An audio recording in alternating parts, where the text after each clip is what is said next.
बिस्मिल्लाहिर्रहमानिर्रहीम। अस्सलाम वालेकुम students, welcome to my YouTube channel. Class 10th biology chapter number 1 topic 1.2 human digestive system, subtopic number 3 stomach.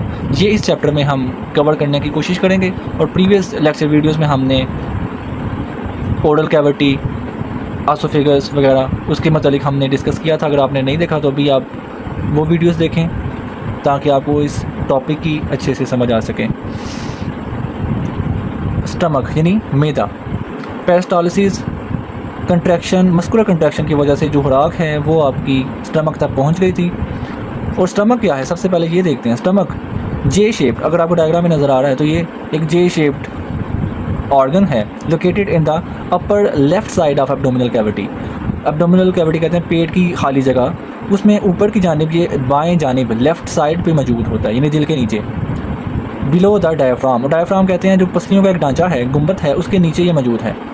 The part of stomach immediately after oesophagus is called cardiac and.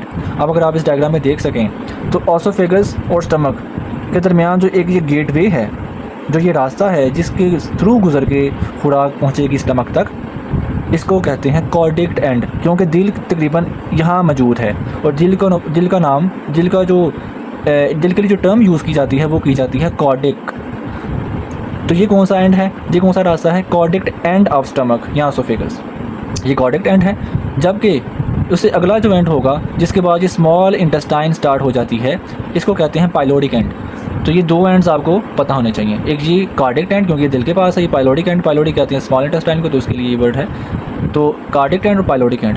अब ये जो sphincter है, sphincter का word use किया जाता है एक ढक्कन के लिए कि जो किसी चीज़ का जंक्शन पॉइंट होता है, जो किसी दो चीज़ों को आपस में जोड़ने वाला है।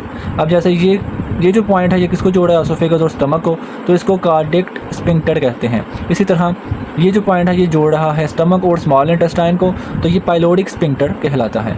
तो कार्डिक एंड यानी कार्डिक स्पिंक्टर, पाइलोडिक एंड यानी पाइलोडिक स्पिंक्टर। तो इस पैराग्राफ में यही कॉन्सेप्ट आपको बताने की कोशिश की गई थी जो कि मैंने आपको बता दिया, तो आप इसको रीड कर सकते हैं। उसके बाद stomach is responsible for the mechanical and partial chemical digestion of food. Stomach की जिम्मेदारी, मैदे की जिम्मेदारी क्या है? मैकेनिकल और पार्शियल केमिकल डाइजेशन करती है वो खुराक की। इट आल्सो स्टोर फूड, उसके साथ साथ वो फूड को भी महफूज रखती है कुछ वक्त के लिए, कुछ घंटों के लिए।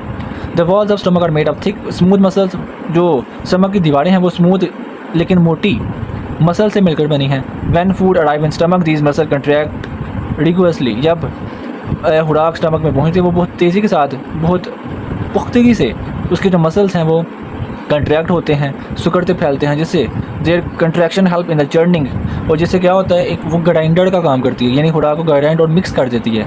और इस प्रोसेस से उसे जो फूड है वो चर्निंग होती है उसकी, यानी ब्रेक डाउन हो जाती है इनटू स्मॉलर पीसेस। यानी अगर फॉर एग्जांपल आप एक किसी ग्राइंडर में कोई चीज़ डालें, उसके बाद उसे चलाएं तो क्या हाल होगा उसका? सेम इन दिस वे जो खुराक है, जो फूड है वो भी ब्रेक डाउन हो गई into smaller pieces. Heat is also produce due to this turning, और इस सारे के दौरान हीट भी प्रोड्यूस हुई, और उस हीट की वजह से जो खुराक में जो मौजूद चिकनाई थी, लिपिड्स थे, वो मेल्ट हो गए और उसकी भी डाइजेशन तकरीबन स्टार्ट हो गई। Many small gastric glands present in the inner wall of stomach create gastric juice. बहुत सारी जो ग्लैंड्स हैं वो स्टमक की दीवारों में मौजूद होते हैं जो गैस्ट्रिक जूस को रिलीज़ करते हैं। उसका काम क्या होता है? डाइजेशन में हेल्प करती है। इट कंटेन हाइड्रोक्लोरिक एसिड, उसके साथ साथ हाइड्रोक्लोरिक एसिड यानी HCl भी स्टमक जो है वो रिलीज़ करती है। HCl का काम बेसिकली होता है कि वो स्टमक में मौजूद एंजाइम पेप्सिनोजिन को एक्टिव करता है। पेप्सिनोजिन एक इनएक्टिव एंजाइम का नाम है, जब वो कोई काम नहीं करता, लेकिन जब हम खुराक कंज्यूम करते हैं और खुराक हमारी स्टमक तक पहुँचती है तो ब्रेन सिग्नल देता है स्टमक की दीवारों को कि HCl को रिलीज़ करो। जब HCl रिलीज़ होता है तो उसकी मौजूदगी में, अब HCl क्या है? एसिड है, उसकी जो pH वैल्यू है वो तकरीबन 2 या 3 है।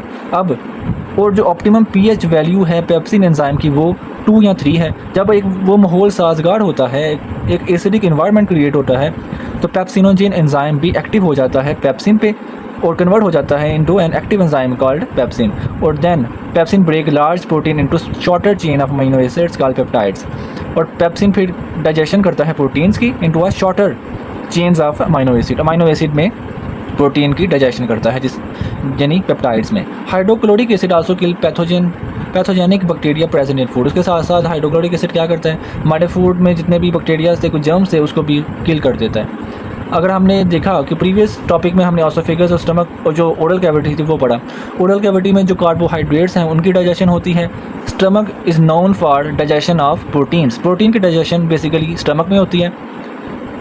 उसके साथ साथ यानी गैस्ट्रिक जूस और पेप्सिन एंजाइम और हाइड्रोक्लोरिक एसिड, इनके अलावा भी स्टमक की जो लेयर्स हैं वो सिक्रीशंस करती हैं जिन्हें म्यूकस कहते हैं। म्यूकस फॉर्म है protective layer.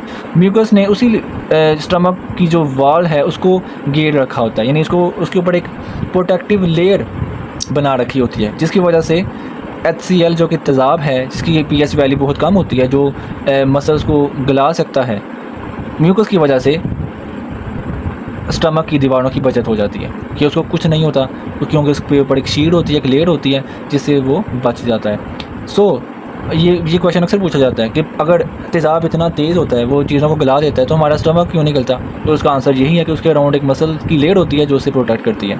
So pepsinogen can not be activated and wall are protected from the breakdown. इस तरह वॉल जो है वो बच जाती हैं ब्रेकडाउन से। Food usually remain in stomach for 3 to 4 hours, और 3-4 घंटे के लिए जो खुराक है वो आपकी स्टमक में ही रहती है। Due to the action in stomach the food become a soup like mixture, और सारे जितने भी गैस्ट्रिक जूसेस हैं, HCl है, वाटर है, म्यूकस है और फूड आपस में जब मिल जाता है तो एक सूप लाइक मिक्सचर क्रिएट होता है जिसको काइम कहते हैं। द पाइलोरिक स्फिंक्टर, आपने पढ़ा था पाइलोरिक स्फिंक्टर वो गेटवे है, वो गुजरने का रास्ता या वो जंक्शन पॉइंट जो स्टमक और स्मॉल इंटेस्टाइन को आपस में जोड़ता है, उसके ज़रिए अब खुराक निकल जाएगी और पहुंचेगी स्मॉल इंटेस्टाइन में, यानी काइम की सूरत में, सूप लाइक मिक्सचर की सूरत में स्मॉल इंटेस्टाइन में पहुंच जाएगी। Each time the pyloric sphincter opens, हर दफ़ा जब पाइलोरिक स्फिंक्टर ओपन होगा तो 5 to 15 ml ऑफ काइम, यानी 5 से 15 ml मिलीलीटर काइम सिर्फ जाएगा स्मॉल इंटेस्टाइन में, यानी थोड़ा थोड़ा करके जो मिक्सचर है, काइम है, फूड पार्टिकल्स हैं, फूड का जो मिक्सचर है पार्शियली डाइजेस्टेड, जिसमें अभी तक कार्बोहाइड्रेट्स, प्रोटीन और लिपिड भी किसी हद तक डाइजेस्ट हो चुके होंगे, वो पहुंचेगा स्मॉल इंटेस्टाइन तक। तो ये हमने टॉपिक पढ़ा स्टमक। स्टमक क्या है, कार्डिक और पाइलोरिक एंड से क्या मुराद है, कार्डिक और पाइलोरिक स्फिंक्टर से क्या मुराद है, स्टमक क्या फंक्शन परफॉर्म करता है, कौन कौन सी सिक्रीशंस होती हैं, गैस्ट्रिक जूस, पेप्सिनोजन, पेप्सिन और HCl का क्या रोल है, म्यूकस का क्या रोल होता है कि वो एज अ प्रोटेक्टिव लेयर काम करता है, काइम किसे कहते हैं कि soup like mixture of food is called chyme, और वो आगे फिर मूव ऑन होता है to small intestine in the form of chyme, और जो 5 to 15 ml यानी स्मॉल पोर्शन में वो स्मॉल इंटेस्टाइन तक पहुंचता है। तो यहाँ तक था ये आज का टॉपिक। उम्मीद करता हूँ आपको समझ आई होगी। जिस पॉइंट की आपको समझ नहीं है कमेंट में लाजमी पूछा करें, और अभी इस चैनल को सब्सक्राइब करें, वीडियो लाइक करें और अपने दोस्तों से ज़रूर शेयर करें। मिलते हैं नेक्स्ट वीडियो में। अल्लाह हाफिज़।